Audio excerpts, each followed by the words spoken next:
वैसे तो युद्ध पूरे देश भर में चल रहा है, पर वो सबसे घातक तब हो जाता है जब वो आपके पड़ोस में हो रहा हो। नमस्कार, मेरा नाम है अंश कपूर, इंडिया.com देख रहे हैं आज। और आज हमारे साथ है अरुण चौबे सर।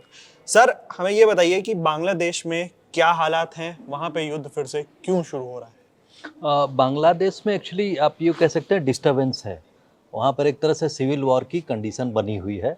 आवामी लीग जिसकी प्राइम मिनिस्टर शेख हसीना हुआ करती थी, उनको पिछले साल 5 अगस्त के दिन अपदस्थ कर दिया गया।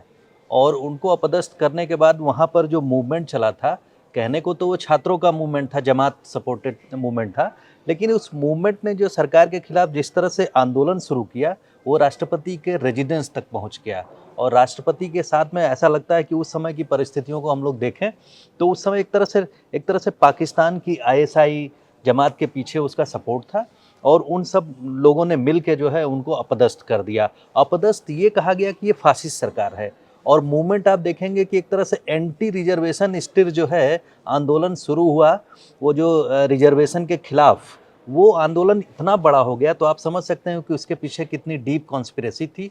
और रिपोर्ट्स तो ये भी कहती हैं कि उस समय की जो तत्कालीन बाइडेन की सरकार थी, यूएस प्रेसिडेंट, उन लोगों का भी एक तरह से इनडायरेक्ट तरीके से उस कू में यानी उस अपदस्थ करवाने में उनका भी हाथ था। ऐसी भी बातें कही जाती हैं। तो उसके बाद जो जो इंटरिम सरकार बनी जो मोहम्मद यूनुस जो इस समय वहाँ के इंटरिम सरकार के मुखिया हैं और जिनके नेतृत्व में बांग्लादेश की समय सरकार चल रही है, वो फिलहाल जो वहाँ पर उसके इंटरिम हेड बने और उनके नेतृत्व में जो सरकार चल रही है, उसके बाद लगातार जो जो कठमुला जो जो ये हार्डलाइनर्स हैं आप कह सकते हैं, जो वो फोर्सेज है अभी तक हावी है। और उन लोगों का जो एक ही डिटर्मिनेशन है कि साहब, हम जो आवामी लीग से संबंधित जितने भी प्रतीक चिन्ह हैं, यानी आप देखेंगे कि जो जो शेख हसीना के पिताजी मुजीबुर रहमान हुआ करते थे। मुजीबुर रहमान को बंग बंधु भी कहते हैं। तो बांग्लादेश जब लिबरेट हुआ पाकिस्तान से, तो उन्हीं के नेतृत्व में हुआ था। फॉर्मेशन में उनकी बहुत बड़ी हाँ अहमियत। हाँ, वो तो सर, अगर सवाल हम ये करें कि बांग्लादेश जब भी पहले के हम देखते थे तो वो एक पॉजिटिव वे में हिंदुस्तान को देखता था कि पाकिस्तान से, ईस्ट पाकिस्तान से उनको आज़ाद करा करके एक बांग्लादेश का फॉर्मेशन देने की जो भूमिका थी वो हिंदुस्तान से शुरू हुई थी इंदिरा गांधी के टाइम पे। पर अभी एकदम से वो भावना चेंज कैसे हो गई बांग्लादेशियों के अंदर कि अब वो एक एंटी इंडियंस की तरफ क्यों बढ़ते जा रहे हैं? उसके पीछे देखिए बहुत सारे अंतर्राष्ट्रीय राजनीति में बहुत सारे कारण होते हैं।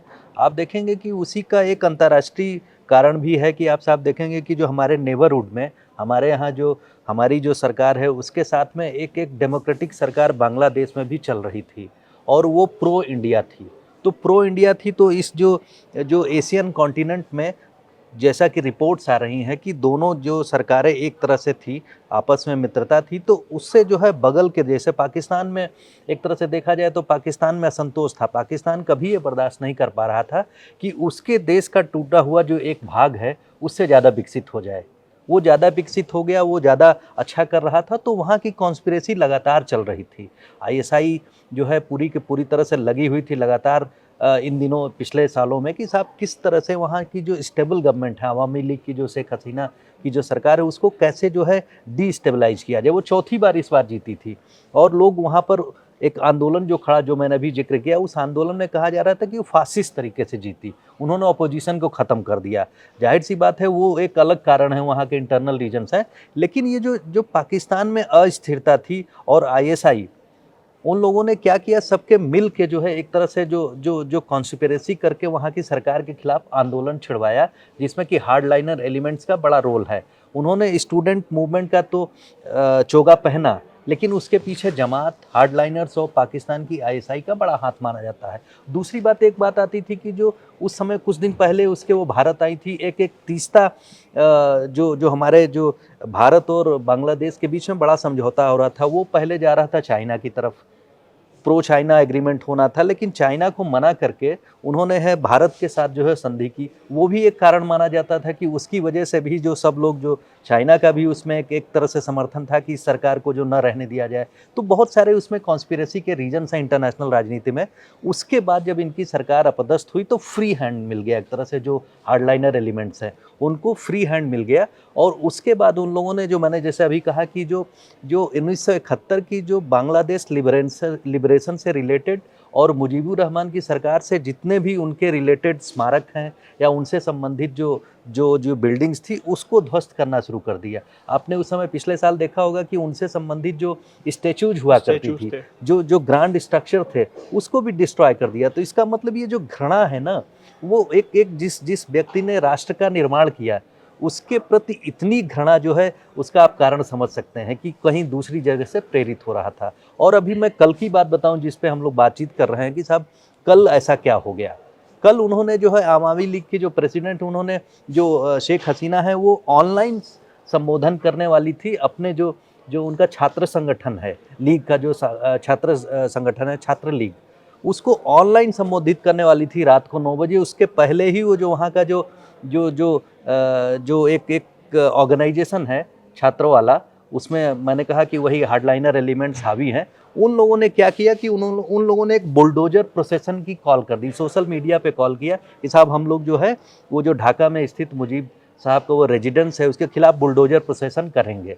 और जिस समय उनका भाषण शुरू हुआ उसी समय उसके सामने लोग इकट्ठा होने लगे और उन्होंने जो ढाका के सामने, एक तरह से देखा जाए कि ढाका यानी राजधानी है वहाँ की बांग्लादेश की, ऐसी जगह पर उस बिल्डिंग को नष्ट करने की जो साजिश, मतलब बची खुची हुई जो भी प्रतीक चिन्ह है उसको समाप्त कर दिया जाए वो।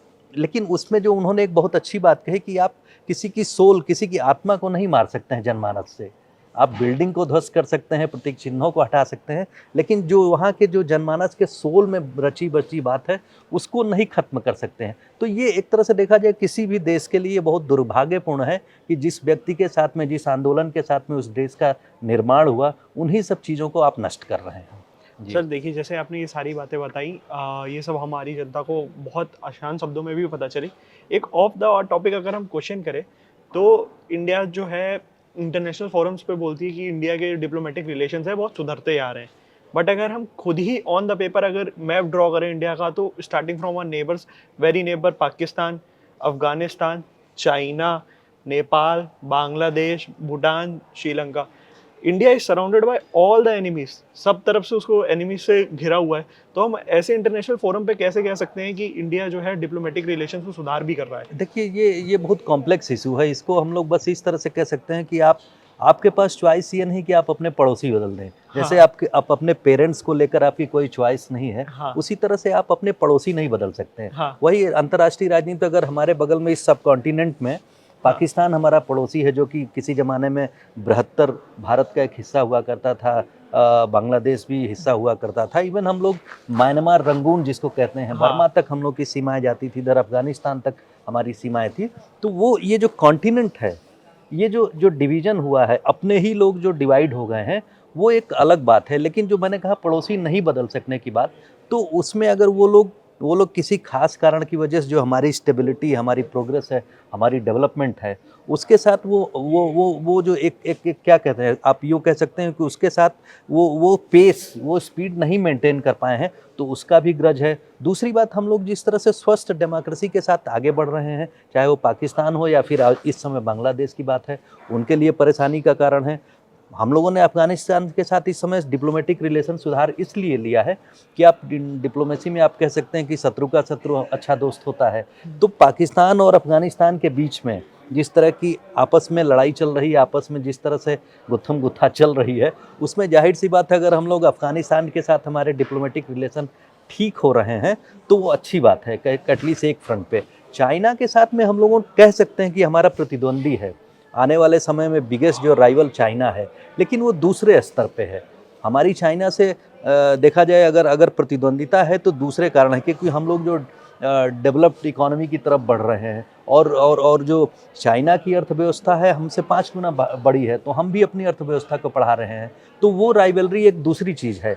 तो ये अंतर्राष्ट्रीय राजनीति में, और मैंने कहा कि जैसे पाकिस्तान से हमारा कोई कंपैरिजन नहीं है, बांग्लादेश से हमारा कोई कंपैरिजन नहीं, लेकिन ये बात सही है कि वहाँ पर अगर इंटरनल जो है डिस्टर्बेंसेज होंगे तो उसकी जो है उसकी आँच, उसकी वजह से हमारे यहाँ प्रभाव तो पड़ेगा ही। जी।